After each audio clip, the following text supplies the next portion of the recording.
दोस्तों नमस्कार। उम्मीद कर रहा हूं आप सब लोग अच्छे होंगे। कैपेसिटेंस एंड कैपेसिटर चैप्टर का आज हमारा 15th एपिसोड है।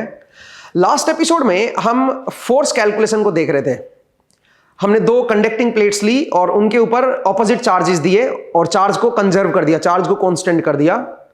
और उसके बाद हमने देखा कि उन प्लेट्स के बीच फोर्स ऑफ अट्रैक्शन जो है वो हम कैसे कैलकुलेट करते हैं। और एक सिचुएशन में हमने क्या किया, हमने प्लेट्स के बीच पोटेंशियल डिफरेंस को फिक्स कर दिया और उसके बाद हमने प्लेट्स में फोर्स ऑफ अट्रैक्शन को कैलकुलेट किया कि आपस में कितना फोर्स लगेगा प्लेट्स के ऊपर। इसी कंसेप्ट को हमने एक्सटेंड किया और डाइलेक्ट्रिक के ऊपर फोर्स को कैलकुलेट करने के लिए भी यही सेम कंसेप्ट हमने अप्लाई किया। अगर आपको याद हो, लास्ट एपिसोड में जो लास्ट क्वेश्चन हमने डिस्कस किया था उसमें हमने डाइलेक्ट्रिक को लिया था और वो कैपेसिटर प्लेट्स के पास नजदीक लेके आए तो कैपेसिटर प्लेट्स जो है वो डाइलेक्ट्रिक के ऊपर फोर्स लगाती हैं और उसको अंदर की तरफ खींचती हैं। तो आज का जो एपिसोड है उसमें हम उस फोर्स को ऑब्जर्व करेंगे, एक्सपेरिमेंटली चेक करेंगे कि जो थ्योरेटिकल कंसेप्ट आपने पढ़ा है क्या वो रियल वर्ल्ड में भी हम ऑब्जर्व कर सकते हैं या नहीं कर सकते हैं। तो उसके लिए हमारे पास एक एक्सपेरिमेंट सेटअप है। तो चलिए आपसे मुलाकात करते हैं एक्सपेरिमेंट सेटअप में। तो चलिए दोस्तों, मैं सेटअप में रेडी हूं। मैं आपको पहले सेटअप एक्सप्लेन कर देता हूं और उसके बाद इस एक्सपेरिमेंट को हम परफॉर्म करते हैं। यहां पे मेरे पास दो कंडक्टिंग प्लेट्स हैं और उनके नीचे हमने एक डाइलेक्ट्रिक को रखा है। डाइलेक्ट्रिक जो है वो वेइंग स्केल पर रखी हुई है। अब फ्रंट कैमरे से शायद आप इनको ना देख पाओ तो मैं थोड़ा सा आपको इसको रोटेट करके दिखाता हूं पूरे सेटअप को। तो जरा देखिए, आई थिंक अब हर चीज विजिबल होगी आपके लिए। ये दो कंडक्टिंग प्लेट्स लगी हुई है, नीचे ये डाइलेक्ट्रिक है और ये डाइलेक्ट्रिक को हमने वेइंग स्केल पे रखा है। अब जरा मैं इसको वापस ओरिजिनल पोजीशन पे ले आता हूं सो दैट फ्रंट कैमरे में ये उसी पोजीशन पे रहे। ओके। अब जरा देखिए, जब हम इसके ऊपर पोटेंशियल डिफरेंस अप्लाई करेंगे तो होगा ये कि कंडक्टिंग प्लेट्स के बीच में फील्ड लाइन सेटअप हो जाएंगी। From higher potential to lower potential straight field lines आपकी सेटअप हो जाएंगी और जो एजेस हैं, जो यहां पे जो एजेस हैं, उन एजेस पे फ्रिंजिंग फील्ड आएगी। थोड़ी सी फील्ड लाइंस बाहर से बल्ज आउट हो जाएगी तो फ्रिंजिंग फील्ड आएगी। Because of those fringing field इस डाइलेक्ट्रिक के ऊपर एक फोर्स लगेगा अंदर की तरफ। मतलब ये कैपेसिटर प्लेट्स इस डाइलेक्ट्रिक को अंदर की तरफ खींचेंगी। अब सवाल यहां पे ये उठता है कि मुझे कैसे फोर्स फील होगा, मैं कैसे उस फोर्स को देख पाऊंगा। क्या ये डाइलेक्ट्रिक स्लैब ऊपर की तरफ लिफ्ट हो जाएगी वेइंग स्केल से? नहीं, ऐसा नहीं होगा क्योंकि फोर्स जो है वो इतना लार्ज नहीं होगा। आपने लास्ट एपिसोड में फोर्स का फॉर्मूला भी लगा के देखा है, तो उस फॉर्मूले से अगर आप कैलकुलेट करके भी देखोगे फोर्स को, अगर मैं इन प्लेट्स की डायमेंशन आपको दे दूं तो उससे जब आप फोर्स को कैलकुलेट भी करोगे तभी आप देखना फोर्स की वैल्यू बहुत ही कम आएगी। इतनी कम आएगी कि आप उसको नॉर्मल चीजों से तो देख भी नहीं पाओगे, ऑब्जर्व भी नहीं कर पाओगे। इसीलिए हमने जो वेइंग स्केल का यूज किया है ये काफी एक्यूरेट वेइंग स्केल है हमारा। ये मिलीग्राम्स में भी मास को रीड कर लेगा। अब आप बोलोगे कि सर वेइंग स्केल तो मास को रीड करेगा, ये फोर्स को कैसे दिखाएगा? तो वो भी मैं आपको एक्सप्लेन करता हूं। फिलहाल जरा देखिए, मैं इस वेइंग स्केल को ऑन कर रहा हूं। फिलहाल ये जो वेइंग स्केल है ये हमने कैलिब्रेट किया हुआ है 0 ग्राम्स पे। इसका मतलब जो भी इसके ऊपर मास रखा हुआ है और उसकी वजह से जो mg फोर्स लगेगा, उस mg फोर्स का normal reaction force weighing scale देगा। उस नॉर्मल रिएक्शन फोर्स को हमने 0 कर दिया है, उसको कैलिब्रेट किया हुआ है 0 पे। जो भी इसके ऊपर फिलहाल मास रखा हुआ है 0 रीड कर रहा है उसको ये। ठीक है, आपको इवन मैं दिखाना भी चाहूं तो जब मैं इसको ऊपर की तरफ लिफ्ट करूंगा तो ये नेगेटिव दिखा रहा है। जरा देखो, फिलहाल ये 350.04 ग्राम्स दिखा रहा है। ठीक है, जब मैं इस डाइलेक्ट्रिक को ऊपर की तरफ लिफ्ट कर रहा हूं तो नेगेटिव दिखा रहा है। इसका मतलब इस डाइलेक्ट्रिक स्लैब का प्लस जो इसका नीचे वाला सरफेस है स्लैब का, जो हमने माउंट करने के लिए जो जिस सरफेस पे माउंट किया हुआ है, उसका टोटल जो मास है वो 350.04 ग्राम्स है। उसको फिलहाल ये 0 रीड कर रहा है। जब हम इसमें पोटेंशियल डिफरेंस अप्लाई करेंगे तो इसके ऊपर एक F फोर्स लगेगा। डाइलेक्ट्रिक के ऊपर ये प्लेट्स F फोर्स ऊपर की तरफ लगाएंगे तो इसका मतलब ये होगा कि ये जो वेइंग स्केल है इसके ऊपर जो नीचे की तरफ फोर्स लगेगा वो mg माइनस f लगेगा। तो जो रिएक्शन फोर्स है जो ऊपर की तरफ आएगा वो भी कम आएगा। फिर पहले वो mg आ रहा था, अब mg माइनस f आएगा और mg को हमने 0 पे स्केल कर रखा है। इसका मतलब जो रिएक्शन फोर्स है वो माइनस f दिखाएगा, उसको 9.81 से डिवाइड करके मास में कन्वर्ट करके ये रीडिंग दिखाएगा ये वेइंग स्केल।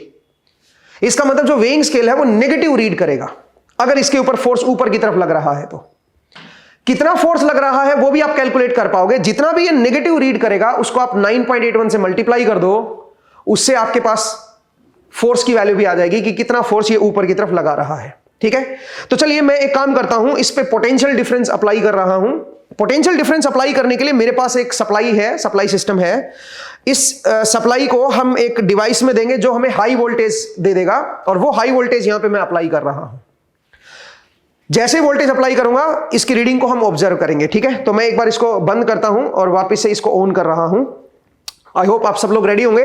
अब मुझे सप्लाई को ऑन करना है। फिलहाल ये 0 ग्राम रीड कर रहा है, तो जरा देखिए मैंने सप्लाई को ऑन कर दिया है। जैसे मैंने सप्लाई को ऑन किया ये नेगेटिव रीड कर रहा है -0.08 ग्राम। इसका मतलब ये है ऑलमोस्ट 80 मिलीग्राम्स ये दिखा रहा है माइनस का। इसका मतलब ऊपर की तरफ फोर्स लग रहा है इसके ऊपर। 80 मिलीग्राम्स इंटू 9.81 कर दो, इतना न्यूटन का जो फोर्स है वो आपका ऊपर की तरफ लग रहा है। बहुत ही कम फोर्स है बट स्टिल कुछ तो है, इसीलिए हमने इसको एक्यूरेट रखा इस वेइंग स्केल को, क्योंकि इतना कम फोर्स है। अगर आप नॉर्मल वेइंग स्केल लेते हो तो रीड भी नहीं कर पाता मिलीग्राम्स में। तो आई होप ये आपको क्लियर हुआ। अगर मैं वोल्टेज को बढ़ाऊं यहां पे, तो वोल्टेज को अगर मैं बढ़ाऊंगा तो आप ये कह सकते हो कि हमारा जो चार्जेस हैं वो बढ़ेंगे। आप देख सकते हो मैं वोल्टेज को थोड़ा सा इंक्रीज कर रहा हूं 1.8 और यहां पे 2 वोल्ट कर देता हूं। ये जो आपको स्पार्क नजर आ रहा है ना, ये स्पार्क ब्रेकडाउन का है, ठीक है। फिलहाल यहां पे 2 वोल्ट है और आप देख सकते हो -0.17 तो इसका मतलब फोर्स बढ़ गया है मेरा, बढ़ना भी चाहिए था एज एक्सपेक्टेड, ठीक है।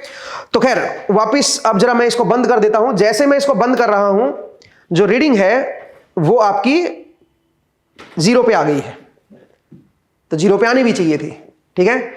इसका मतलब अब इसके ऊपर कोई फोर्स नहीं लग रहा।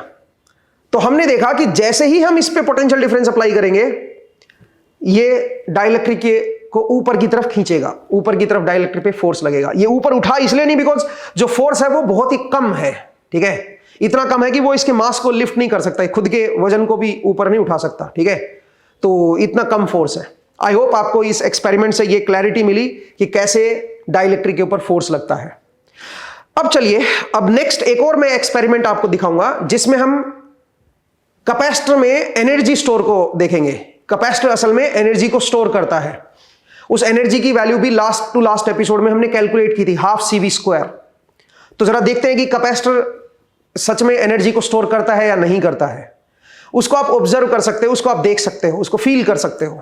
तो चलिए मिलते हैं नेक्स्ट एक्सपेरिमेंट में जिसमें हम कैपेसिटर की एनर्जी को ऑब्जर्व करेंगे। तो दोस्तों मैं अगले एक्सपेरिमेंट में रेडी हूं। यहां पे हम कैपेसिटर की एनर्जी को ऑब्जर्व करेंगे।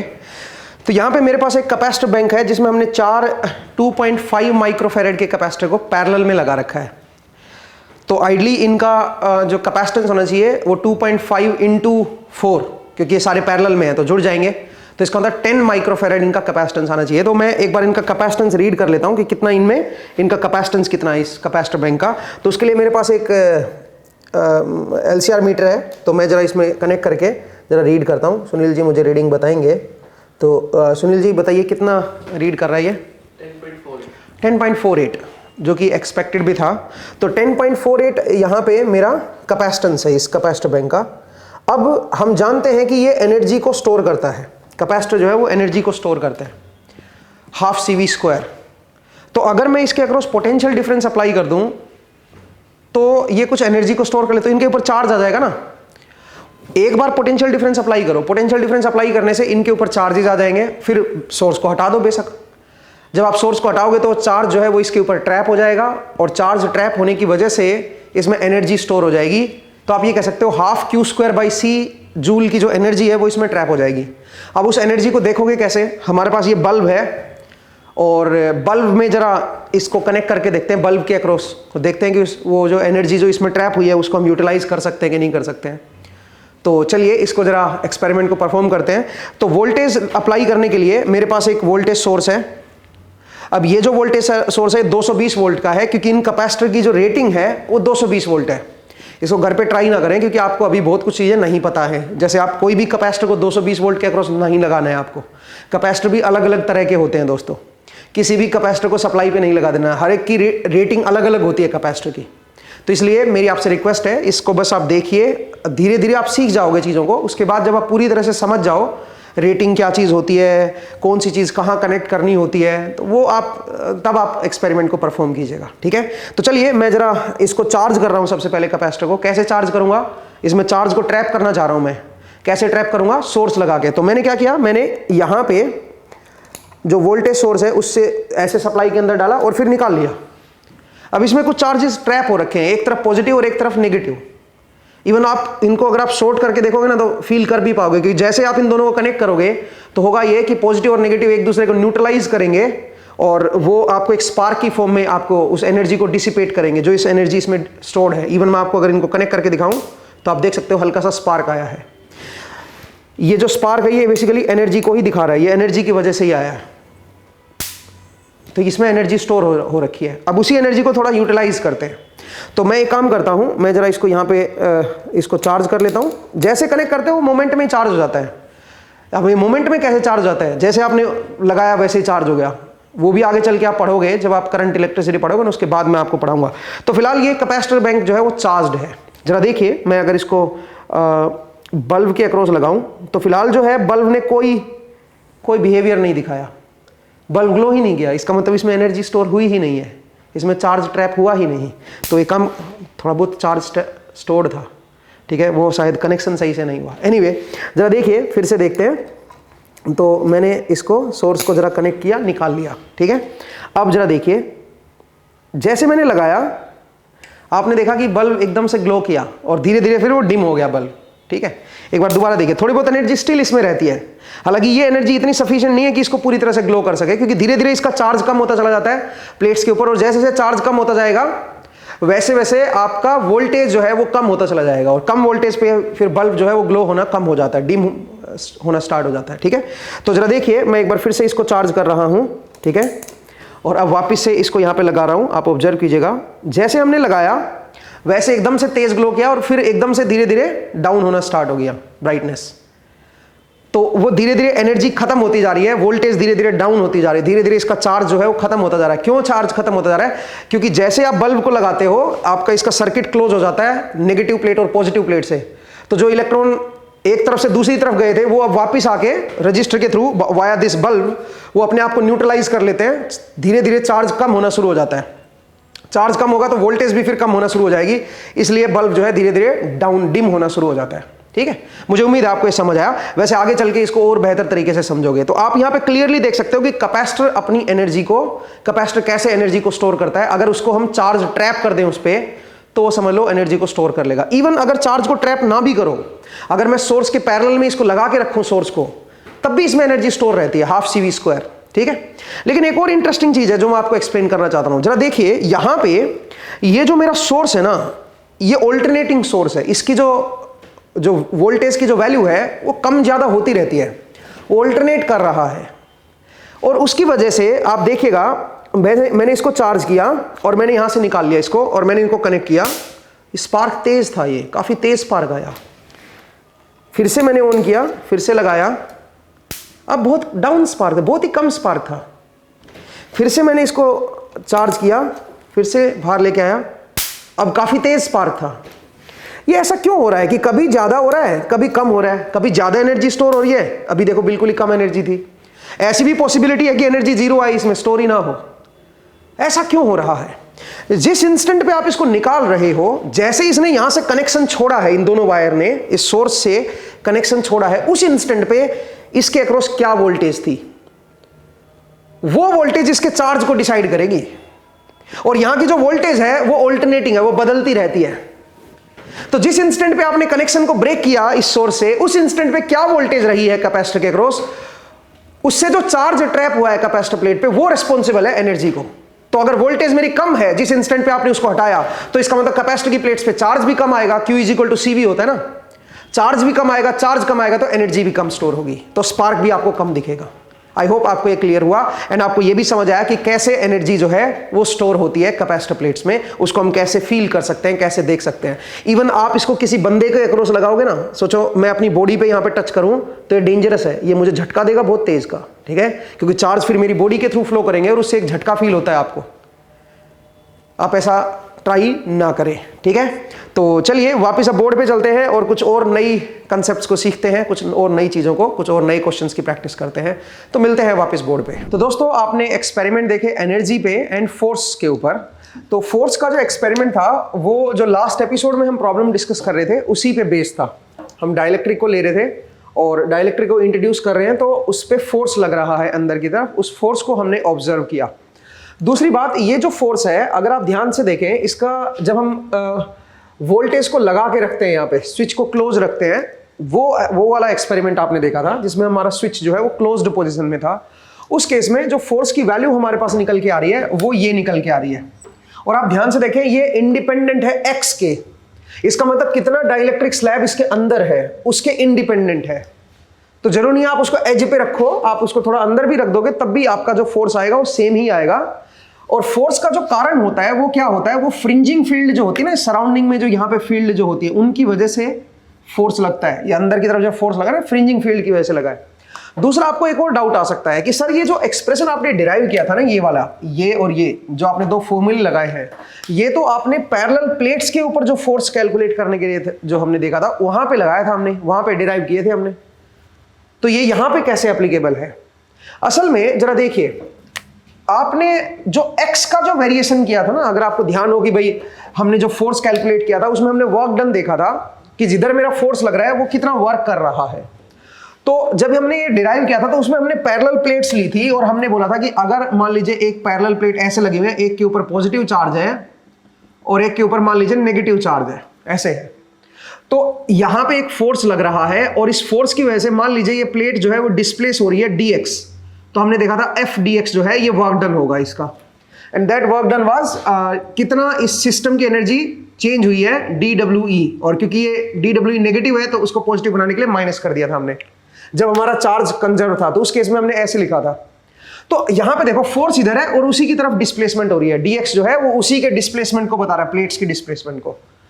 तो यहां पे फोर्स भी प्लेट्स के ऊपर लग रहा है और प्लेट्स के डिस्प्लेसमेंट जो है वही हमने यहां पे dx लिखी है, फिर ये dx नीचे आ जाएगा और उसको हमने फिर कन्वर्ट कर दिया था इस तरह से, अगर आपको याद हो ग्रेडियंट में कन्वर्ट कर दिया था।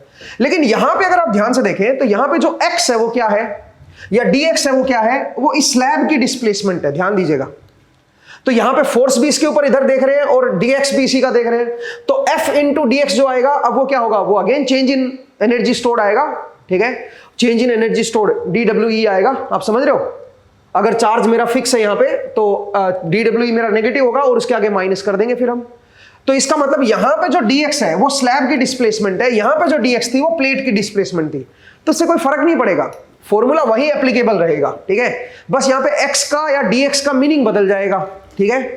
यहां पे dx जो है स्लैब की डिस्प्लेसमेंट है, यहां पे जो dx था वो प्लेट की डिस्प्लेसमेंट थी, इसलिए दोनों ही फॉर्मूले एप्लीकेबल है, मतलब सेम फॉर्मूला दोनों ही जगह पे एप्लीकेबल है, ठीक है। मुझे उम्मीद है आपको समझ आया। दूसरा, इसमें जब हमने देखा था कि जब हमारा स्विच क्लोज्ड है तो उस केस में क्या होगा, उस केस में हमारा पोटेंशियल कांस्टेंट रहेगा, और उस केस में हमने ये एक्सप्रेशन का इस्तेमाल किया था फोर्स को कैलकुलेट करने के लिए, और ये हमारे पास फोर्स की वैल्यू निकल के आ गई थी।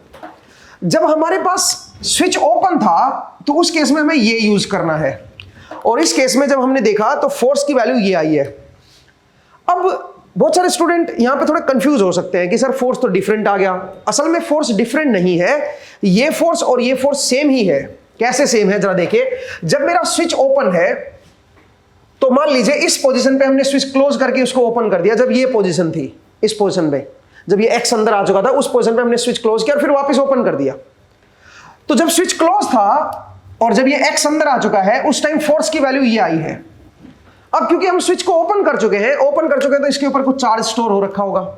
कितना चार्ज स्टोर हो रखा होगा, Q, and that was equal to C V naught, क्योंकि V नोट आपने लगाया था तो इतना चार्ज आपका इसके ऊपर इसमें स्टोर हो रखा है। तो मैं एक काम करता हूं, मैं इस C की वैल्यू को निकाल लेता हूं, और C की वैल्यू हमने निकाली है, ये है हमारी C की वैल्यू, ठीक है। तो यहां पे Q की जगह पे जो ये एक्सप्रेशन है इसमें Q की जगह पे मैं C V नोट रख देता हूं। तो जब आप Q की जगह पे C V नोट रखोगे तो यहां पे जो FQ की वैल्यू आएगी वो हमारे पास क्या आएगी, वो आएगी D divide by 2 epsilon naught W epsilon R minus 1, और नीचे आ जाएगा L plus x minus epsilon R minus 1, इसका क्या हो जाएगा होल स्क्वायर, ठीक है। और Q की जगह पे आप C V नोट रख दीजिए, तो V नोट का स्क्वायर हो गया एक तो, और C स्क्वायर हो गया। C स्क्वायर माने इसका स्क्वायर कर देता हूं तो हो जाएगा epsilon note square W square X epsilon R, या L प्लस कर देता हूं ना, L plus x into epsilon R minus 1, इसका स्क्वायर हो गया, ठीक है भाई, और नीचे D स्क्वायर आ गया। नीचे आ गया डी स्क्वायर। सही है भाई, मैंने सी स्क्वायर और वी नोट स्क्वायर ये पुट कर दिया। अब जरा देखो जो कट रहा है काट दो, ये स्क्वायर से स्क्वायर गया भाई, ठीक है। अच्छा डी से एक डी रह गया यहाँ पे, ठीक है, और एप्सिलन नोट इंटू डब्ल्यू से एक एप्सिलन नोट इंटू डब्ल्यू रह गया, और नीचे 2 रह गया, और नीचे डी रह गया। तो जरा देखो एफ क्यू की वैल्यू क्या आ गई, F Q will be equal to, ये बन जाएगा V naught square epsilon naught W into epsilon R minus 1 divide by, आप देखो यहां पे जो भी बचा है, डिवाइड बाई 2d, ये आ गया हमारे पास एफ क्यू। और यही हमारा पहले भी था, जरा ध्यान से देखो, जब हमारा वोल्टेज कांस्टेंट थी तब भी ये फोर्स आ रहा था, अब जब चार्ज कंजर्व्ड है तब भी यही आ रहा है। बस उस चार्ज को चार्ज की टर्म में ना लिख के आप सी वी नोट की स्क्वायर की टर्म में लिख दो। Q is equal to C V naught होता ना, क्योंकि Q स्क्वायर है तो सी वी नोट का स्क्वायर हो जाएगा भाई, उसकी टर्म में लिख दो आप। आंसर अल्टीमेटली वही आ रहा है। इसका मतलब फोर्स की वैल्यू जो है वो सेम ही कैलकुलेशन आ रही है, सेम आप फोर्स को कैलकुलेट कर सकते हो। लेकिन एक चीज बताता हूं मैं आपको, ये जो फोर्स है ये इस इंस्टेंट पे है, जिस इंस्टेंट पे स्लैब एक्स में जा चुकी है, क्योंकि इस इंस्टेंट पे आपका जो वी नोट की वैल्यू होगी वो पुट करनी है इस एक्सप्रेशन में। ये जो फॉर्मूला है इसमें जैसे जैसे स्लैब अंदर जाएगी वैसे वैसे वी नोट बदलता जाएगा, लेकिन इस एक्सप्रेशन में जैसे जैसे स्लैब अंदर जाएगी फोर्स की वैल्यू कांस्टेंट रहेगी। कुछ लोगों को ये लगता है कि सर ये फोर्स भी कांस्टेंट है तो ये भी कांस्टेंट हो जाएगा। ये कांस्टेंट नहीं है फोर्स, ये जरूर इसके बराबर ही आया है, बट द थिंग इज यहां पे जो वी नोट की वैल्यू है ना वो बदलती रहेगी। जितना ये स्लैब अंदर जाएगा उतना वी नोट की वैल्यू बदल जाएगी, क्योंकि इसके ऊपर चार्ज फिक्स्ड है। तो ध्यान दीजिएगा फॉर्मूला सेम ही बन गया है। तो बेसिकली आप ये कह सकते हो जिस इंस्टेंट पे आपने ये कैलकुलेट किया है उसी इंस्टेंट पे हमने ये भी कैलकुलेट किया है, तो आप कह सकते हो कि बराबर ही है भाई, उस इंस्टेंट पे फोर्सेस की वैल्यू सेम है। बट अगर मान लीजिए मैंने स्लैब को और अंदर इंट्रोड्यूस कर दिया और अंदर डाल दिया, तो स्विच अगर क्लोज्ड है तो कोई दिक्कत नहीं आएगी, इसमें सब कुछ ही कांस्टेंट है, सब कुछ कांस्टेंट रहेगा, ये फोर्स तो उतना ही रहेगा। बट ये जो फोर्स है इसकी वैल्यू बदल जाएगी। क्यों बदल जाएगी? क्योंकि जितना आप स्लैब को अंदर करोगे चार्ज तो फिक्स ही है ना इसके ऊपर, चार्ज तो कांस्टेंट है, चार्ज कांस्टेंट है तो वी नोट की वैल्यू बदलती रहेगी। तो इसका मतलब ये जो फोर्स है ये बदलता रहेगा। तो जरा समझिए, कंफ्यूज मत होना, एक्सप्रेशन में दोनों सेम आंसर आया है बट इसमें ये बदलता रहेगा, ठीक है, ये बदलता रहेगा, ध्यान दीजिएगा वी नोट। या फिर आप बेहतर है यही फॉर्मूला इस्तेमाल करो, इसमें चार्ज की वैल्यू कांस्टेंट है तो कांस्टेंट ही पुट कर दो, एक्स जैसे जैसे बढ़ेगा वैसे वैसे डिनोमिनेटर चेंज होगा, इससे एफ क्यू की वैल्यू चेंज होती चली जाएगी, ठीक है। तो इसलिए आप इस चीज को समझिए कि मैं दोनों में क्या बताना चाह रहा हूं। जब आपका वोल्टेज सोर्स कनेक्टेड है तो उस केस में आप कितना भी आप अंदर ले जाओ कोई फर्क नहीं पड़ेगा, फोर्स की वैल्यू कांस्टेंट रहेगी। लेकिन अगर चार्ज कांस्टेंट है प्लेट्स के ऊपर और फिर आप डाइलेक्ट्रिक स्लैब को इसके अंदर डाल रहे हो तो कितनी स्लैब अंदर जा चुकी है उस पर डिपेंड करेगा भाई फोर्स, ठीक है, ये ध्यान दीजिएगा, ठीक है, ये बड़ा इंपॉर्टेंट है। मुझे उम्मीद है आपको ये समझ आया कि कैसे हम इस तरह की प्रॉब्लम को डिस्कस करेंगे और इसके ऊपर आप एक्सपेरिमेंट भी देख चुके हो। अब चलिए एक स्टेप और आगे बढ़ते हैं और कुछ नए क्वेश्चंस को डिस्कस करते हैं। अगर मैं आपसे बोलूं कि भाई मेरे पास सिचुएशन कुछ इस तरह की है कि एक प्लेट ऐसे रखी गई है और एक प्लेट ऐसे कुछ स्लाइट एंगल पे रख दी है, थोड़ा सा एंगल बना दिया है, हालांकि ये जो एंगल है ये बहुत ही कम है, ये जो एंगल है ये बहुत ही कम है, alpha, alpha is very small, alpha जो है वो बहुत ज्यादा स्मॉल है। मतलब आइडली ये पैरेलल प्लेट कैपेसिटर नहीं है बट थोड़ा सा टिल्टेड है, ये ज्यादा टिल्टेड नहीं है। अगर ज्यादा टिल्टेड होगा तो चीजें डिफरेंट हो जाएंगी, ठीक है। अब यहां पे आपको क्या बताना है, आपको बताना है इन दोनों के बीच का कैपेसिटेंस क्या होगा। आपको ये दे रखा है कि ये जो डिस्टेंस है ये डिस्टेंस है मान लीजिए d, ठीक है, और यहां पे x की वैल्यू 0 है, यहां पे x की वैल्यू है l, एंड जो विड्थ है प्लेट्स की, जो विड्थ है वो w है भाई, प्लेट्स की जो विड्थ है वो w है। आपको बताना है इसका कैपेसिटेंस क्या होगा, कैपेसिटेंस की वैल्यू कैलकुलेट करने। बीच में मैं डाइलेक्ट्रिक भी ले सकता हूं या एयर ले लो, चलो कोई फर्क नहीं पड़ता। तो अब इस प्रॉब्लम को कैसे डिस्कस करेंगे। यहां पे अल्फा वेरी स्मॉल है, अगर अल्फा लार्ज होता तो सिचुएशन थोड़ी डिफरेंट होती, वो देखेंगे, ठीक है। तो जरा देखिए यहां पे अगर आप ध्यान से देखें तो मैं एक काम करता हूं, मैं यहां से कुछ x डिस्टेंस पे आ जाता हूं पहले, और यहां पे ये पतला सा हिस्सा ले लेता हूं इसका dx ले लेता हूं, ठीक है। ये जो मेरी विड्थ है ये मेरी dx है, ठीक है। अब अगर मैं इसका कैपेसिटेंस निकाल दूं तो एक तरह से आप ये कह सकते हो ये भी एक काइंड ऑफ पैरेलल प्लेट ही बन गई, इसको हॉरिजॉन्टल मान सकते हो, इसको भी आप हॉरिजॉन्टल की तरह ही ट्रीट कर सकते हो, ठीक है, बिकॉज एंगल बहुत ज्यादा स्मॉल है तो हॉरिजॉन्टल की तरह ही ट्रीट कर सकते हो। और अगर हॉरिजॉन्टल की तरह ट्रीट करोगे तो एक तरह से पैरेलल प्लेट कैपेसिटेंस ही आएगा इसका। दूसरी बात, हम एंगल को इसलिए स्मॉल ले रहे हैं सो दैट हम इलेक्ट्रिक फील्ड को डाउनवर्ड ही ले सके। हम मान के चल रहे हैं कि इलेक्ट्रिक फील्ड हर जगह डाउनवर्ड है, क्योंकि अगर इलेक्ट्रिक फील्ड बेंड हो जाती तो फिर आप जो फॉर्मूला पढ़ते हो ना epsilon not a by D वाला, वो नहीं लगता। आप जरा समझिए, हमने पैरेलल प्लेट कैपेसिटर पढ़ा और हमने बोला कि area of the plates is much much greater than distance between the plates. ये इसके पीछे का लॉजिक क्या है, क्यों हम ऐसा मान रहे हैं? क्योंकि हम चाहते हैं कि इलेक्ट्रिक फील्ड हर जगह पे क्या रहे, डाउनवर्ड रहे, नीचे की तरफ रहे। और इस केस में हमारे पास जो कैपेसिटेंस की वैल्यू आई थी वो आई थी epsilon not a by D. ये हमारे पास कैपेसिटेंस निकल आया था।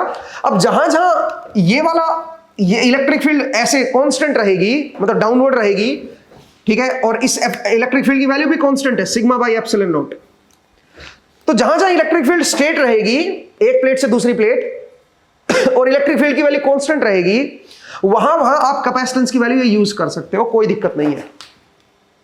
अगर मैं यहां पे एंगल ज्यादा लार्ज कर देता दोनों के बीच तो दिक्कत क्या आती है? सोचिए एक प्लेट इधर है और एक प्लेट में ये 30 डिग्री का एंगल है, ऐसे दो प्लेट लेता हूं और यहां पे ऑब्वियसली इंसुलेटेड है एक दूसरे से, ठीक है, और ये जो एंगल है ये 30 डिग्री का हो जाता, तो दिक्कत क्या आती है? दिक्कत यह आती है कि जो इलेक्ट्रिक फील्ड लाइंस होती वो एक तो डिपेंड करती इससे, सोचिए यहां पे मेरा ओरिजिन है, ये मेरा ओरिजिन है, इससे कितना आप डिस्टेंस पे देख रहे हो।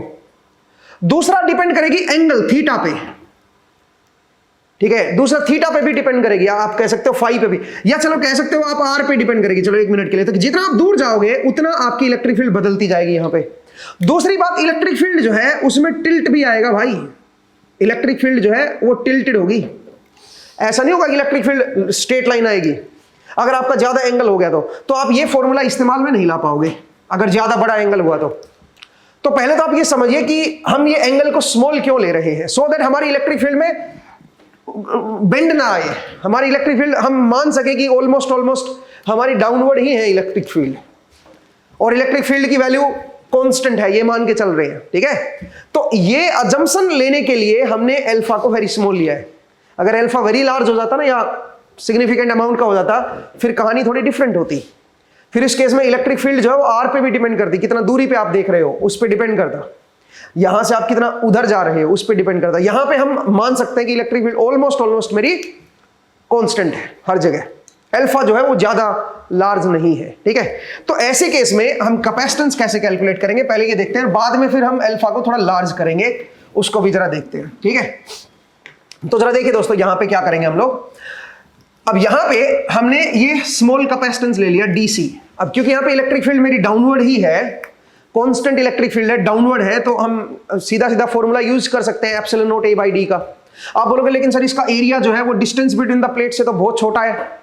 यहां पे भाई epsilon not a by D कब यूज करते हैं बताओ? ये वाला जो फॉर्मूला है ये तब यूज करते हैं जब ए की वैल्यू क्या हो, area of the plates much much greater than D हो। तो यहां पे तो एरिया जो आएगा वो बहुत ही पतला आएगा, क्योंकि इसका जो स्मॉल एरिया बनेगा वो डी ए की वैल्यू क्या होगी बताओ? इसकी विड्थ है डब्ल्यू इंटू डी एक्स, ये बनेगा भाई स्मॉल एरिया जो बनेगा यहां पे वो तो ये बनेगा। तो ये जो एरिया है ये इसकी विड्थ से मच ग्रेटर तो नहीं हुआ, ठीक है। इन दोनों के बीच का जो प्लेट्स की बीच की जो डिस्टेंस है वो तो डी से लार्ज है, और इसका एरिया जो है वो ये है, तो एरिया की वैल्यू तो डिस्टेंस बिटवीन द प्लेट से मच, तभी तो फॉर्मूला लगा पाओगे। असल में ये फॉर्मूला तब लगाना जब इलेक्ट्रिक फील्ड की वैल्यू कांस्टेंट रहे हर पॉइंट पे और डाउनवर्ड हो स्ट्रेट। अब मैं ये मान के चलाऊं कि इलेक्ट्रिक फील्ड मेरी कांस्टेंट भी है और स्ट्रेट भी है, क्योंकि अल्फा मेरा बहुत ज्यादा स्मॉल ले लिया ना मैंने, तो हर पॉइंट में मैं इलेक्ट्रिक फील्ड को डाउनवर्ड मान रहा हूं और स्ट्रेट भी मान रहा हूं, मतलब डाउनवर्ड मान रहा हूं और कांस्टेंट भी मान रहा हूं। मैं ये नहीं मान रहा कि वो वेरी हो रही है इलेक्ट्रिक फील्ड, ठीक है। तो इसका मतलब यहां पे भी मैं ये फॉर्मूला लगा सकता हूं। यहां पे बस स्मॉल कैपेसिटेंस की जो वैल्यू आएगी DC, it comes out to be epsilon naught D A upon इनके बीच की जो डिस्टेंस है dx मतलब d जो है वो distance between the plates x का फंक्शन होगी ना भाई। कैसे निकालेंगे, कैसे x का फंक्शन है ये जरा देखिए। अगर मुझे यहां पे इनके बीच ये डिस्टेंस देख लो ना कितनी है, उसमें d ऐड कर देंगे। ये डिस्टेंस कैसे देखोगे बताओ? tan अल्फा से। अगर ये डिस्टेंस मेरी x है तो आप ये कह सकते हो ये जो डिस्टेंस है इसको डी नोट मान लेता हूं या डी जेड मान लेता हूं, जो भी है डी प्राइम मान लेता हूं। तो D prime upon X is equal to 10 alpha कर दूंगा। तो यहां से डी प्राइम क्या आ गया, एक्स 10 अल्फा। तो यहां पे ये जो हाइट बनेगी पूरी, ये क्या बनेगी, डी प्लस डी प्राइम। तो जो total distance between the plates जो नजर आएगी वो क्या बन जाएगी, डी प्लस एक्स 10 अल्फा, ये बन जाएगी भाई। ये मेरी इनके बीच की डिस्टेंस हो जाएगी यहां पे। तो कैपेसिटेंस की जो वैल्यू आएगी वो क्या बनेगी, एप्सिलॉन नॉट डीए, डीए माने इसका small area, divide by distance between the plates which is D plus x 10 alpha. ये मेरा स्मॉल कैपेसिटेंस आएगा। यही फॉर्मूला हमने इस्तेमाल कर दिया क्योंकि हम इलेक्ट्रिक फील्ड को एक तो स्ट्रेट डाउनवर्ड मान रहे हैं, दूसरा हम मान रहे हैं कि इलेक्ट्रिक फील्ड की वैल्यू कांस्टेंट है, वो वेरी नहीं कर रही जैसे जैसे आप आगे बढ़ रहे हो, ठीक है, क्योंकि आपका अल्फा बहुत ज्यादा स्मॉल है। ओके, तो ये हमारे पास क्या आ गया, ये हमारे पास, अब डीए को क्या लिखोगे, डीए मतलब ये स्मॉल एरिया, तो इसकी विड्थ कितनी है प्लेट की, डब्ल्यू, और बाहर की तरफ डीएक्स है, तो डब्ल्यू डीएक्स आप लिख सकते हो। ये हमारे पास स्मॉल एरिया आ गया। उससे हमने कैपेसिटेंस निकाल दिया, स्मॉल कैपेसिटेंस। इतने से हिस्से का क्या कैपेसिटेंस होगा, पूरा निकालने के लिए इसको हम इंटीग्रेट कर देंगे। बहुत आसान है भाई। तो जरा देखिए, अगर मैं इसको कैपेसिटेंस निकालूंगा तो इसको इंटीग्रेट करना पड़ेगा भाई, epsilon not W D x divide by D plus x 10 alpha, ठीक है, ये आ गया। और एक्स की वैल्यू कहां से कहां तक वेरी कर रही है, 0 से लेके एल तक। ये हमारा कैपेसिटेंस आ जाएगा भाई पूरे का। हमने छोटे से हिस्से का कैपेसिटेंस निकाल दिया, उसको फिर इंटीग्रेट करके पूरे का निकाल दो भाई। तो अब जरा देखिए, अगर मैं यहां से देखूं तो एप्सिलॉन नॉट डब्ल्यू, ये हमारे पास बाहर आ गया, ये बन गया D x divide by D plus x 10 alpha, ठीक है, ये आएगा 0 टू एल। अब एक काम करता हूं, d प्लस एक्स 10 अल्फा को मैं कुछ कांस्टेंट ले लेता हूं, कुछ p मान लेता हूं, कोई वेरिएबल p मान लेता हूं। इंटीग्रेट करना है ना भाई, तो यहां से dx की वैल्यू क्या आ जाएगी, comes out to be dp upon 10 alpha, dp upon 10 alpha. अब जरा लिमिट जब पुट करेंगे तो बन जाएगा एप्सिलॉन नॉट w, और इंटीग्रेशन के अंदर क्या आएगा, dx की जगह पे dp अपॉन 10 अल्फा। 10 अल्फा क्योंकि कांस्टेंट है तो मैं बाहर लिख देता हूं, और अंदर क्या आ गया, इसकी जगह पे p आ गया, ठीक है। अब लिमिट बताओ, p कहां से कहां तक वेरी कर रहा है। जब x की वैल्यू 0 होगी तो p की वैल्यू d के बराबर होगी, और x की वैल्यू जब l होगी तो ये बन जाएगा d प्लस l 10 अल्फा, सही है जी। तो अब जब आप इसको सोल्व करोगे तो बन जाएगा epsilon naught w upon 10 alpha ln p, upper limit minus lower limit करोगे तो ln d plus l 10 alpha divide by d, ये आ जाएगा आंसर। और अल्फा क्योंकि वेरी स्मॉल है तो 10 alpha is nearly equal to alpha. तो आप यहां पे कैपेसिटेंस की जो वैल्यू निकालोगे, C इक्वलेंट जो भी है इसका कैपेसिटेंस बनेगा, that comes out to be epsilon naught W upon alpha, 10 alpha is nearly equal to alpha, और ln के अंदर क्या आ गया, ln के अंदर आ गया d plus l alpha divide by d। इस तरह से आप लिख सकते हो भाई इसको, ठीक है। इसको अगर आप फर्दर सिंप्लीफाई करना चाहते हो तो वो आपकी मर्जी है भाई, इसको डिवाइड कर दो तो इसको आप ऐसे भी लिख सकते हो, ln 1 प्लस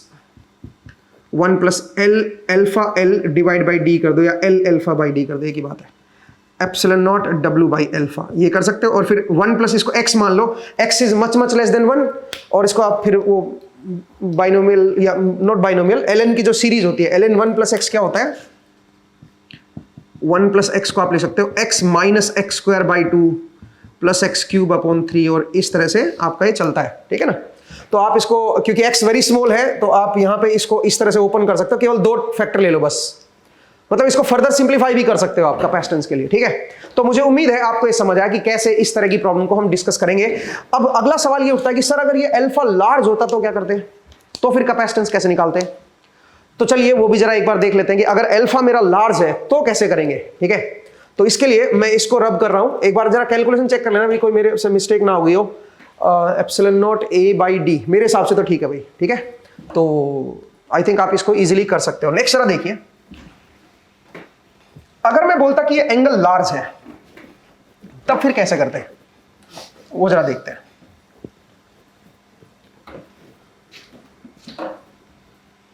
देखिएगा दोस्तों, अगर मैं बोलता कि भाई मेरे पास एक प्लेट ऐसे है और दूसरी प्लेट ऐसे है, इनका एरिया दोनों का बराबर है प्लेट्स का, ठीक है, और यहां पे जो एंगल है वो 30 डिग्री है, यहां पे कनेक्टेड नहीं है भाई, ध्यान देना, हल्का सा गैप है, बिल्कुल माइन्यूट सा, इनके बीच में एप्सिलॉन नॉट है, मटेरियल मतलब एयर है, और प्लेट्स का एरिया दे रखा ए, ठीक है, और ये 30 डिग्री दे रखा है, यहां पे x की वैल्यू 0 है, यहां पे x की वैल्यू l है मान लीजिए।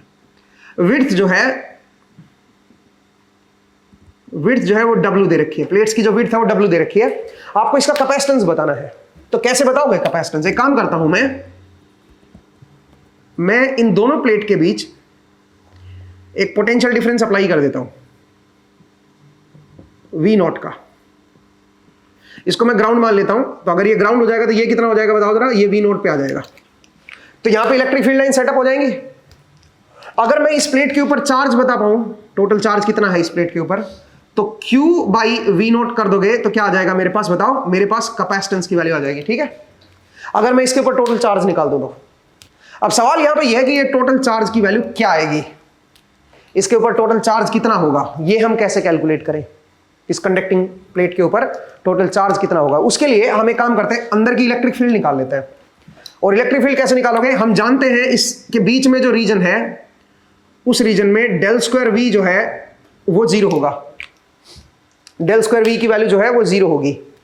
अच्छा, मैं केवल इतने हिस्से को ले रहा हूं भाई, मैं बाहर वाले हिस्से का फ्रिंजिंग इफेक्ट को नहीं कंसीडर कर रहा हूं, मतलब मैं मान के चल रहा हूं कि भाई ये जो प्लेट्स का जो एरिया है काफी लार्ज है, ये काफी लार्ज प्लेट्स है, तो क्योंकि असल में इलेक्ट्रिक फील्ड जो देखोगे ना उसका जो वेरिएशन है वो इसके अंदर तो निकाल लोगे, बट जो बाहर वाले जोन में इलेक्ट्रिक फील्ड का वेरिएशन आएगा, फ्रिंजिंग इफेक्ट जो बनेगा वो बड़ा अजीब सा होगा, तो वो मैं नहीं कंसीडर कर रहा हूं। मैं मान के चल रहा हूं कि जो प्लेट्स है वो काफी लार्ज है, ठीक है, ये अजम्पशन में लेके चल रहा हूं, नहीं तो आप सोल्व नहीं कर पाओगे इसको, ठीक है। तो जरा देखिए दोस्तों, मैं जानता हूं कि अंदर वाले रीजन में, इन दोनों के जो अंदर वाला जो रीजन है उस रीजन में डेल स्क्वायर V मेरा 0 आएगा। दूसरी बात, जो पोटेंशियल है अगर आप उसको ध्यान से देखो तो यहां पे इस पूरी प्लेट पे पोटेंशियल मेरा 0 है, और यहां पे जो पोटेंशियल है वो मेरा V नोट है। इसका मतलब पोटेंशियल जो है वो फाई के साथ बदल रहा है। अगर मैं इसको एक सिलेंड्रिकल कोऑर्डिनेट सिस्टम में ले लूं तो मैं बोलूंगा कि भाई इधर मेरा x है, इधर y है, और आपकी तरफ z है, आपकी तरफ क्या है, z है, तो ये जो एंगल बन जाएगा, ये एंगल क्या बन जाएगा, इस एंगल को मैं फाई बोलूंगा, और यहां से जो डिस्टेंस है उसको मैं r बोलूंगा, ठीक है, यहां से जो डिस्टेंस है उसको मैं r बोलूंगा, ये जो एंगल है इसको मैं फाई बोलूंगा। तो पोटेंशियल केवल फाई का फंक्शन होगा। तो अगर मैं लैप्लासियन ऑपरेटर को ओपन करूं, लैप्लासियन ऑपरेटर को ओपन करूं तो मैं कैसे लिखूंगा बताओ जरा, 1/h1h2h3। अगर आपको याद हो लैप्लासियन ऑपरेटर को कैसे ओपन करते हैं, 1/h1h2h3 लैप्लासियन ऑफ v, इसको ओपन कर रहा हूं, del by del u1 of h2h3 upon h1 del v by del u1, यही होता है भाई, प्लस ऐसे ही del by del u2 of h1 h3 upon h2 del v by del u2, ये होता है भाई, plus del by del u3 of h1 h2 by h3 del v by del u3। इस तरीके से आप सोल्व कर सकते हो भाई। हमारा जो लैप्लासियन ऑपरेटर होता है उसको ऐसे सोल्व करते हो। अब आप बताओ, पोटेंशियल केवल फाई का फंक्शन है और सिलेंड्रिकल कोऑर्डिनेट सिस्टम में r फाई z ये होता है, r मतलब डिस्टेंस फ्रॉम द ओरिजिन। तो पोटेंशियल क्योंकि फाई का फंक्शन है तो केवल ये चीज निकल के आएगी, और यहां पे बाहर ये रहेगा, ये सब तो खत्म हो जाएगा। पोटेंशियल का variation with respect to r, potential का variation with respect to z, ये खत्म हो जाएगा। अभी लैप्लासियन ऑपरेटर आपको आना चाहिए कैसे हम लगाते हैं। तो डेल स्क्वायर v जो बनेगा वो बनेगा 1/h1h2h3। अब h1h2h3 कैसे देखते हो, dl देखो क्या होता है सिलेंड्रिकल कोऑर्डिनेट सिस्टम में, dr r cap plus r d phi cap plus dz z cap, यही होता है भाई। h1 की वैल्यू 1, h2 की वैल्यू r और h3 की वैल्यू 1, तो 1/r हो गया, ठीक है। नेक्स्ट आइए भाई, यहां पे del by del phi of h1 h3, h1 भी 1 है, h3 भी 1 है, 1/r del v by del phi, it comes out to be 0, ठीक है, क्योंकि डेल स्क्वायर v 0, अंदर कोई चार्ज डेंसिटी नहीं है। तो लैप्लासिस इक्वेशन में इस तरह से आप लिखोगे। अब बताओ यहां से आप क्या लिखोगे, ये 0 है, इसका मतलब अंदर वाली टर्म क्या है बताओ, कांस्टेंट है, 1/r del v by del phi has to be some constant k naught. इस r को अब आप इधर ले जाओ, ठीक है, तो del v by del phi is k naught into r।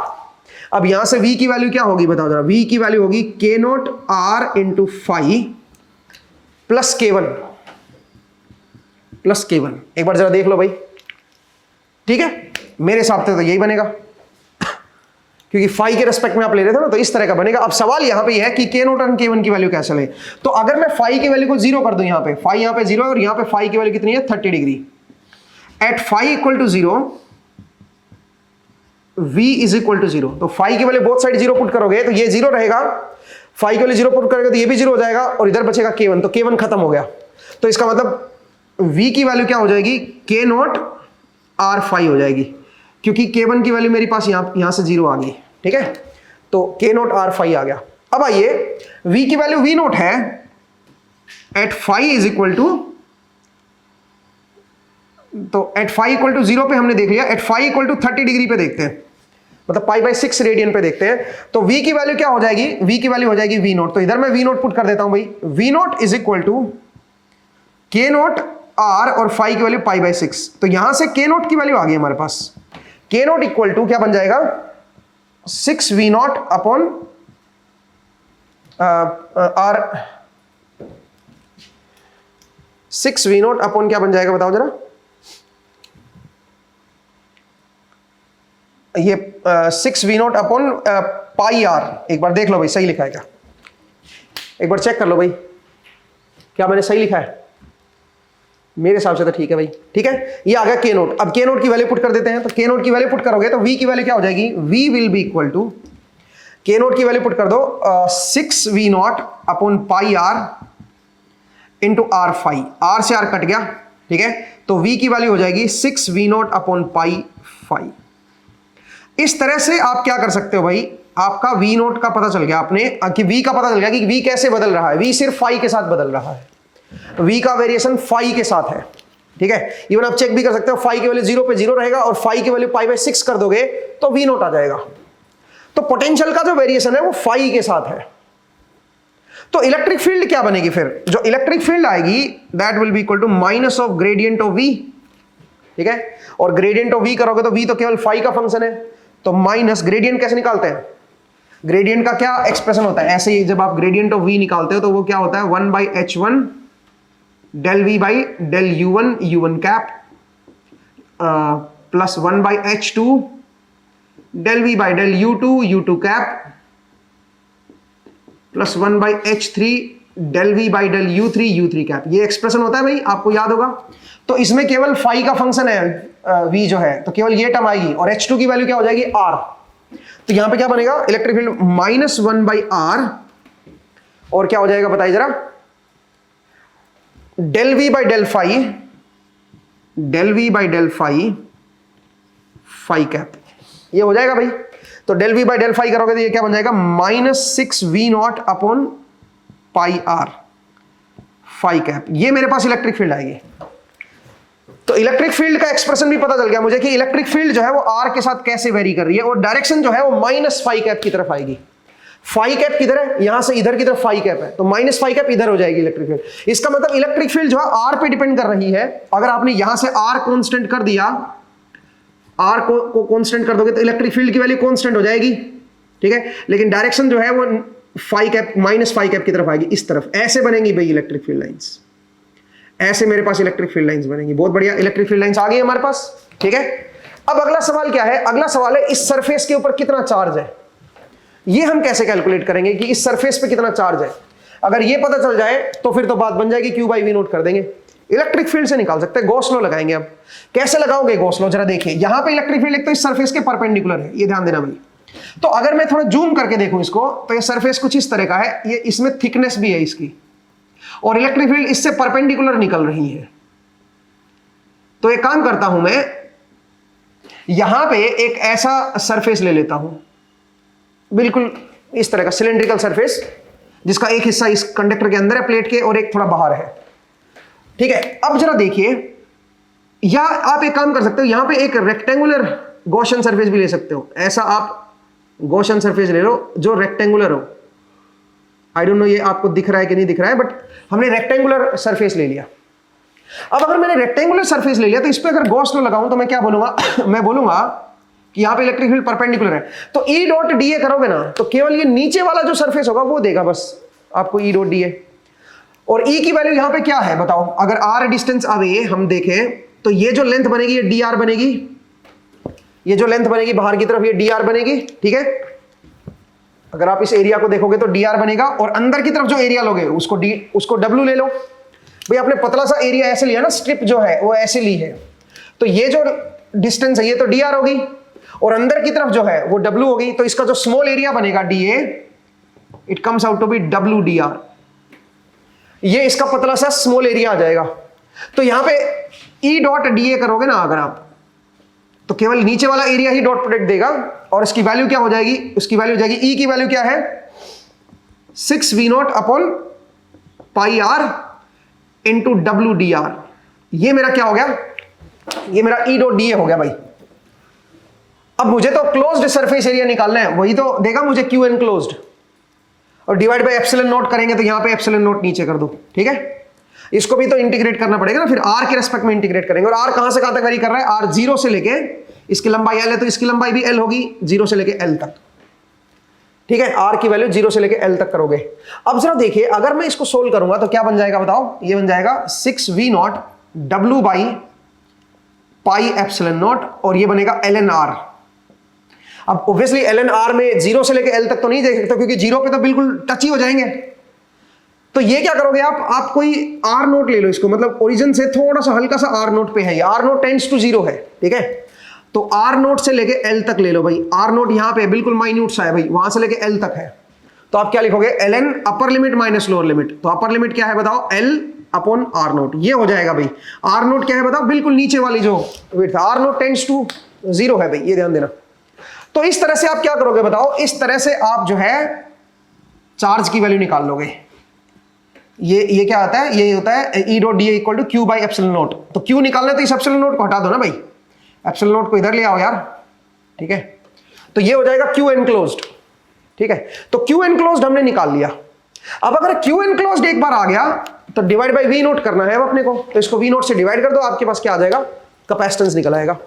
तो देखिए अगर मेरा एंगल लार्ज हुआ, एंगल अगर ज्यादा हुआ ना, तो फिर हम कैसे कैपेसिटेंस को कैलकुलेट करेंगे, उस केस में थोड़ा सा मुश्किल हो जाएगा। दूसरी बात यहां पे टच नहीं है, ये टच कर दोगे तो फिर एक ही कंडक्टर हो जाएगा, कैपेसिटेंस 0 हो जाएगा। तो कुछ मिनिमम आर नोट से हम शुरू कर रहे हैं, आर नोट से एल तक गया है ये, यहां पे जो ओरिजिन से जो डिस्टेंस है वो आर नोट है भाई, आर नोट से एल तक गया है, ठीक है।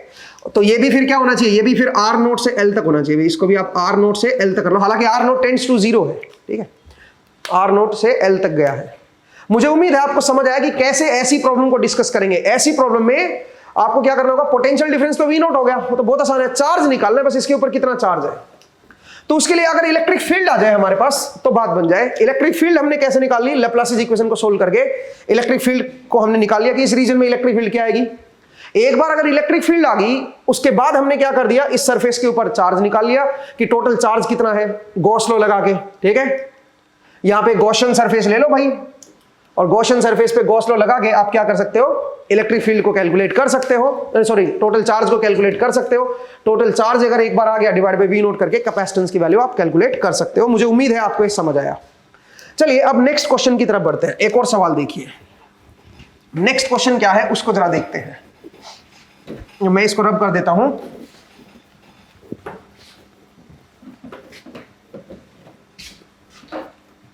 नेक्स्ट सवाल देखिए। नेक्स्ट क्वेश्चन कुछ इस तरह का है कि मेरे पास दो पैरेलल प्लेट्स हैं और उन पैरेलल प्लेट के बीच हमने डाइलेक्ट्रिक को कुछ एंगल पे ऐसे लगा दिया। जरा देखिए, यहां पे एप्सिलॉन R1 है, यहां पे एप्सिलॉन R2 है, ये दो डाइलेक्ट्रिक डाल रखे हैं भाई, ठीक है। और ये एंगल जो है ये मान लीजिए आपको दे रखा है 30 डिग्री, 30 भी मतलब क्योंकि distance between the plates is very less, so आप इस एंगल को 5 डिग्री बोल दो। बहुत कम एंगल है, बिकॉज आप जितना d को छोटा करोगे ना, डिस्टेंस बिटवीन द प्लेट्स जितना लेस करोगे उतना ये नजदीक नजदीक आएंगे, तो एंगल उतना ही फिर आपका छोटा होता चला जाएगा, ठीक है। तो मैं मान रहा हूं कि एंगल जो है 5 डिग्री है, कि 5 से भी कम होना चाहिए। एनीवे आपको बताना है इसका कैपेसिटेंस क्या होगा। आपको फ्रिंजिंग इफेक्ट को नेग्लेक्ट करना है। Area between the plates is area of the plates is a, ठीक है। Distance between the plates is D. अब ऐसे केस को कैसे सोल्व करोगे, जरा देखिए दोस्तों। कुछ सोचते हैं कि भाई हम एक काम करते हैं, इस हिस्से का कैपेसिटेंस अलग निकाल लेते हैं। भाई इसको हम ऐसे करेंगे, दो कैपेसिटर में लिख लेते हैं, एक यहां से यहां तक का कैपेसिटर, मतलब इस लेयर से इस लेयर तक का कैपेसिटेंस, और फिर इस लेयर से नीचे तक का कंडक्टर का कैपेसिटर, ऐसे ले लेते हैं। और फिर हम क्या करेंगे, इन दोनों को सीरीज में कर देंगे। ये C1 है, ये C2 है, इन दोनों को हम क्या कर देंगे, सीरीज में कर देंगे, C1 C2, और उससे हम इसका इक्विवेलेंट कैपेसिटेंस निकाल लेंगे। फिर C equivalent will be equal to C1 C2 divide by C1 plus C2। इस तरह से हम सोल्व कर सकते हैं। दिस इज रॉन्ग, ये गलत है भाई। ये गलत क्यों है, क्योंकि आप समझिए, हम ऐसा जब करते हैं जब बीच वाली जो प्लेट है वो सेम पोटेंशियल पे हो, और आप इसको बीच वाली प्लेट मान रहे हो, तो ये सेम पोटेंशियल पे नहीं होगी। यहां से लेके यहां तक इसका पोटेंशियल जो है वो वेरी करता रहेगा, सेम पोटेंशियल पे नहीं होगी। तो इसलिए आप जो है इसको बीच की एक प्लेट नहीं मान सकते हो, ये रॉन्ग है, दिस इज रॉन्ग। आप ऐसा नहीं कर सकते हो, लेकिन आपको ये भी तो पता होना चाहिए क्यों नहीं कर सकते हो, ठीक है। अब क्या करेंगे फिर हम, अब हम एक काम करते हैं, इसका बिल्कुल स्मॉल हिस्सा लेते हैं, जरा देखो, बिल्कुल पतला सा हिस्सा लेते हैं, इतना हिस्सा ले लेते हैं। आपको ये देखा है कि यहां पे x की वैल्यू 0 है, यहां पे x की वैल्यू L है, ठीक है, और ये जो विड्थ है इसकी W है, विड्थ जो है वो W है। अब जरा देखो, अगर मैं पतला सा हिस्सा लूंगा ना, तो ये मुझे एक तरह की सीधी लाइन ही नजर आएगी, हालांकि है ये तिरछी, बट सीधी लाइन नजर आएगी। और मैं ये अज्यूम कर सकता हूं यहां पे, हालांकि ये जस्ट एक अजम्पशन है, ये सही नहीं है अजम्पशन, मतलब इससे एरर आएंगे, बट मैं यहां पे अज्यूम कर सकता हूं कि इलेक्ट्रिक फील्ड मेरी हर रीजन में डाउनवर्ड है। हालांकि ऐसा होगा नहीं कि इलेक्ट्रिक फील्ड जो है हर रीजन में डाउनवर्ड होगी, हर जगह डाउनवर्ड होगी, ऐसा जरूरी नहीं है भाई, ऐसा यहां पे इस केस में सही नहीं है, क्योंकि बाउंड्री कंडीशन कभी भी इलेक्ट्रिक फील्ड को नीचे नहीं रहने देंगे। बट एनीवे, अगर मैं ये अज्यूम कर लूं कि इलेक्ट्रिक फील्ड मेरी हर जगह डाउनवर्ड है, तो मैं ये कह सकता हूं कि भाई आप इतने हिस्से का कैपेसिटेंस अलग से निकाल लो, DC1 ऊपर वाले को बोल दो, नीचे वाले को DC2 बोल दो। और क्योंकि मैं इसको बिल्कुल यहां पे मैं मान के चलाऊं कि इतना छोटा है कि इन दोनों पॉइंट पे पोटेंशियल मेरा ये पूरा ये जो बीच वाला हिस्सा है एक इक्वी पोटेंशियल बन गया है, मतलब यहां से यहां तक पोटेंशियल मैं सेम ही मान रहा हूं, क्योंकि बहुत ही छोटा हिस्सा है ना, तो इसलिए आप ये नहीं कह सकते कि यहां पे और यहां पे पोटेंशियल डिफरेंट होगा। तो मैं इसको पूरे को एक ही पोटेंशियल पे ले रहा हूं, तो एक तरह की ये बीच की लेयर बन गई है।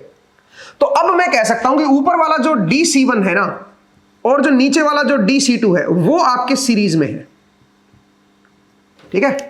तो अगर समहाउ DC1 और DC2 को अगर आप निकाल दोगे तो उनको आप सीरीज में कर सकते हो, उससे आपके पास जो DC आएगा वो आएगा DC1 into DC2 divide by DC1 plus DC2। उससे आप DC निकाल लो पहले, पूरे का इतने हिस्से का कैपेसिटेंस निकाल लो, और उसके बाद क्या करो, उसके बाद इस पूरे को इंटीग्रेट करो। ये डिफरेंट है इससे, ध्यान दीजिएगा। इसमें आप क्या कर रहे थे, पूरे का कैपेसिटेंस निकाल रहे थे, ठीक है, इसका अलग कैपेसिटेंस इसका अलग कैपेसिटेंस, दोनों को सीरीज करके कर रहे थे। एंगल तो काफी स्मॉल है ही, तो आप बोलोगे जो पिछला हमने जो स्मॉल एंगल वाला कंसेप्ट लगाया, इसको एक प्लेट मान लो, इसको एक प्लेट मान लो, वो स्मॉल एंगल वाला कंसेप्ट लगा के इसका कैपेसिटेंस निकाल दो और इसका निकाल दो, और उसके बाद दोनों को सीरीज कर दो। वो गलत है भाई, वो नहीं कर सकते यहाँ पे, ठीक है, इसीलिए मैंने क्वेश्चन लिया है। तो आपको क्या करना होगा, आपको पहले इस तरह का इक्विवेलेंट निकाल लेना, पूरे का ये निकालो, उसके बाद इंटीग्रेशन करो। इसमें कोई दिक्कत नहीं है। क्यों नहीं है इसमें दिक्कत, क्योंकि जब आप इसको इंटीग्रेट करते हो तो ऐसे ऐसे स्मॉल स्मॉल DC आप आगे आगे ऐसे अक्यूमुलेट करते चले जाते हो। तो पहले DC आपने यहां पे निकाला, फिर अगला DC यहां निकाला, फिर अगला DC यहां निकाला, फिर अगला DC यहां निकाला, फिर अगला, सबको फिर आप जोड़ते चले जाते हो। इंटीग्रेशन का मतलब है उन स्मॉल स्मॉल हिस्सों को आप जोड़ रहे हो। तो कोई बात नहीं, स्मॉल स्मॉल हिस्सों को जोड़ते जाओ, इसका DC आ गया, अगले का DC आ गया, अगले का DC आ गया, अगले का, सारे पैरेलल में बनते चले जाएंगे DC, सबको जोड़ दो, कोई दिक्कत नहीं है। और स्मॉल स्मॉल DC जोड़ने का मतलब है इंटीग्रेशन करना, तो आप बिल्कुल सही जाओगे, इससे सही आंसर आएगा, कोई दिक्कत नहीं है इससे। तो आप इस तरह से सोल्व कीजिए। अब प्रॉब्लम यहां पे है DC1 कैसे निकालें, तो DC1 एंड DC2 कैसे निकालेंगे वो जरा देखिए। उसके लिए यहां से मैं x डिस्टेंस पे हूं, तो ये हाइट क्या आएगी बताओ, ये जो हाइट है ये क्या बनेगी, डिस्टेंस, क्योंकि आपने बीच में प्लेट मान ली ना यहां पे एक, तो इसका कैपेसिटेंस भी तो निकालेंगे, DC2 निकालेंगे और DC1 निकालेंगे। तो ये हाइट और ये हाइट अगर आ जाए तो मजे आ जाए। तो इस एंगल को अगर मैं थीटा बोल दूं एक मिनट के लिए, हालांकि थीटा वेरी स्मॉल है, ठीक है, अगर मैं थीटा बोल दूं तो मैं कह सकता हूं कि tan theta is equal to, tan theta क्या बनेगा, परपेंडिकुलर अपॉन बेस। परपेंडिकुलर यहां पे D है और बेस है L। ये मैंने ट्रायंगल ले लिया, बड़े वाला ये ट्रायंगल ले लिया। इस ट्रायंगल में मैं बोल सकता हूं कि tan theta is equal to perpendicular upon base. और वही टेन थीटा किसके बराबर होगा, इस हाइट के बराबर। ये हाइट क्या है, इस हाइट को मैं y1 ले लेता हूं, चलो y1 अपॉन बेस, बेस क्या बनेगा l माइनस एक्स। अगर ये x है तो ये बन जाएगा l माइनस एक्स। तो यहां से मेरे पास y1 आ गया, y1 equal to d upon l into l minus X. ये हाइट आ गई, ये हाइट आ गई तो ऊपर वाली भी हाइट आ जाएगी। तो ऊपर वाली हाइट क्या बनेगी, इस ऊपर वाली हाइट को मैं, इसको आप y2 मान लो ना, नीचे y2 ले लो, तो y2 की वैल्यू आ गई मेरे पास। ठीक है भाई, तो ऊपर वाला y1 क्या बन जाएगा फिर, y1 is equal to d minus y2। ऊपर वाली जो हाइट है पूरी तो d है ना, d माइनस y2 कर दोगे तो ऊपर वाला आ जाएगा, तो ये बन जाएगा d माइनस y2 की वैल्यू बन जाएगी d by l minus x. तो इसकी वैल्यू जो बनेगी वो बनेगी d minus d plus d by L x. एक बार देख लो भाई सही है क्या, d से d कट गया मेरा, तो अल्टीमेटली dx बाई एल जो है वो ऊपर वाली हाइट आ जाएगी, ऊपर वाली ये लेंथ आ जाएगी, नीचे वाली आ जाएगी। तो अगर मैं dc1 की वैल्यू कैलकुलेट करूं तो बनेगा epsilon naught epsilon r1 da क्या बनेगा बताओ, स्मॉल एरिया क्या बनेगा, स्मॉल एरिया बनेगा w इंटू dx। w इसकी विड्थ है और dx ये हो गया, ये बन गया da divide by distance. Distance कौन सी है, ये वाली y1, और y1 की वैल्यू क्या है d by L into x. ठीक है भाई, ये मेरा dc1 आ गया। dc2 क्या बनेगा, dc2 बनेगा epsilon naught epsilon r2 area again w dx divide by distance between the plates. यहां से यहां तक की डिस्टेंस क्या है, वो है d by L into L minus x. सही है भाई, ये बन जाएगा। अब उसके बाद आप ये लगाओगे और उससे आप dc निकालोगे, तो dc की वैल्यू क्या हो जाएगी बताओ जरा, dc will be equal to this into this. तो अगर मैं मल्टीप्लाई करूंगा तो epsilon naught epsilon r1 w dx divide by dx by l, ठीक है, epsilon naught epsilon r2 w dx। अच्छा ये dx और ये dx अलग है ना, इसको xd लिख देता हूं मैं, कंफ्यूज मत होना भाई।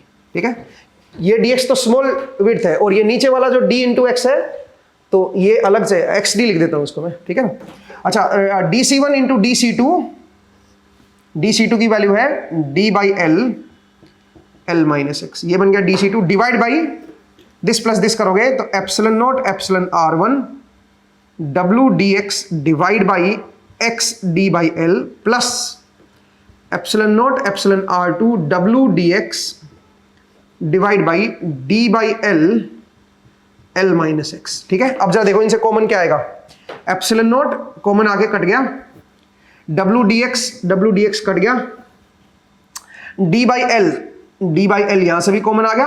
ठीक है, और वो d बाई एल यहां से काट दो। ठीक है, तो जरा देखो ऊपर क्या रहेगा, ऊपर रहेगा epsilon naught epsilon r1 epsilon r2, देखो epsilon naught epsilon r1 epsilon r2 w dx divide by नीचे क्या रह गया x into d into L minus x, और एक नीचे l और रह गया, नीचे l ये रह गया। अब यहां पे बताओ इसके डिनोमिनेटर में क्या आएगा, इसके डिनोमिनेटर में बनेगा यहां पे एप्सिलॉन r1 अपॉन x। एक तो ये रह गया भाई एप्सिलॉन r1 अपॉन x रह गया। ठीक है, एक बार जरा देख लो, बाकी सब तो कॉमन आके कट गया। प्लस यहां पे बताओ क्या रहा, यहां पे रहा एप्सिलॉन r2 अपॉन, बताइए d बाई एल कॉमन आ गया था, d बाई एल कॉमन लेके मैंने काट दिया था ना। ठीक है, तो यहां से क्या बचेगा, d बाई एल कॉमन लेके कट गया था, हाँ ठीक है, यहां पे x बचा, यहां पे l माइनस एक्स बचा, l माइनस एक्स बचा। एक बार देख लो भाई। ठीक है, मेरे हिसाब से तो ठीक है। अब इसको फर्दर सिंप्लीफाई कर लो आप और फिर इसको इंटीग्रेट करो x को, क्योंकि x के रेस्पेक्ट में इंटीग्रेट होगा ना, x के वैल्यू 0 से लेके l तक आप करके इसको सोल्व कर सकते हो मेरे ख्याल से। अब आप खुद कर सकते हो भाई। ठीक है, अब इससे आगे आप खुद कर सकते हो। जरा देखो इसमें क्या मिस्टेक है, आप पूरे का कैपेसिटेंस नहीं निकाल सकते हो कि भाई C1 निकाल दो फिर नीचे वाले का C2 फिर सीरीज कर दो, ये नहीं करोगे। छोटे वाले को कर सकते हो सीरीज, छोटे वाले को मान सकते हो कि ये ऊपर वाला नीचे वाला सीरीज है, इसका कैपेसिटेंस निकाल दो फिर उसको इंटीग्रेट कर दो, तो ये एक्यूरेट है। ठीक है ना, मुझे उम्मीद है आपको ये समझ आया और इसी के साथ हमारा जो कैपेसिटेंस कैलकुलेशन है वो खत्म हो जाता है। लेकिन मैं आपको बताऊं हमने कुछ कुछ चीजें यहां पे छोड़ी हैं, खासकर एनर्जी कैलकुलेशन के ऊपर मैं चाह रहा था और भी देखते हैं, अभी और प्रॉब्लम डिस्कस करेंगे। लेकिन जो नेक्स्ट चैप्टर है जिसमें हम करंट वगैरह पढ़ेंगे और इक्विवेलेंट रेजिस्टेंस वगैरह कैलकुलेशन पढ़ेंगे, उसके बाद हम कैपेसिटेंस के ऊपर वापस लौट के आएंगे, इक्विवेलेंट कैपेसिटेंस पढ़ेंगे, उनमें कितना चार्जेस आएगा वो देखेंगे, एनर्जी स्टोर को थोड़ा सा और डिस्कस करेंगे, और कैपेसिटर में करंट कैसे फ्लो करता है वो सब भी डिस्कस करेंगे। तो ये सारी चीजें जो है वो करंट इलेक्ट्रिसिटी के बाद में आप जो है उन सबको डिस्कस करोगे। आज का जो लेक्चर है यहां तक हमने इक्विवेलेंट कैपेसिटेंस कैसे कैलकुलेट करते हैं बेसिक लेवल का वो देखा है, और कैपेसिटेंस इटसेल्फ कैसे कैलकुलेट करते हैं। अगर दो कंडक्टिंग शीट्स आ जाए, दो सिलेंड्रिकल कैपेसिटर आ जाए, स्फेरिकल कैपेसिटर आ जाए, तो उन सब चीजों को कैसे हम देखते हैं। डाइलेक्ट्रिक को अगर हम उसमें इंट्रोड्यूस करेंगे तो कैसे देखते हैं, फोर्सेस को कैसे कैलकुलेट करते हैं, ये सारी चीजें जो है वो अभी तक हम देख चुके हैं। इसी के साथ हमारा कैपेसिटर का जो चैप्टर है वो खत्म हो जाता है दोस्तों। अगला जो चैप्टर है वो हमारा करंट एंड रेजिस्टेंस के ऊपर रहेगा। आप कह सकते हो करंट इलेक्ट्रिसिटी जो है उसको हम पढ़ेंगे अब हम अगले चैप्टर में। तो आज के लिए हम इतना ही करेंगे, अगले एपिसोड में फिर से आपसे मुलाकात होगी। अपना ख्याल रखिए, पढ़ते रहिए, मुस्कुराते रहिए, नेक्स्ट टाइम मिलेंगे। Thank you.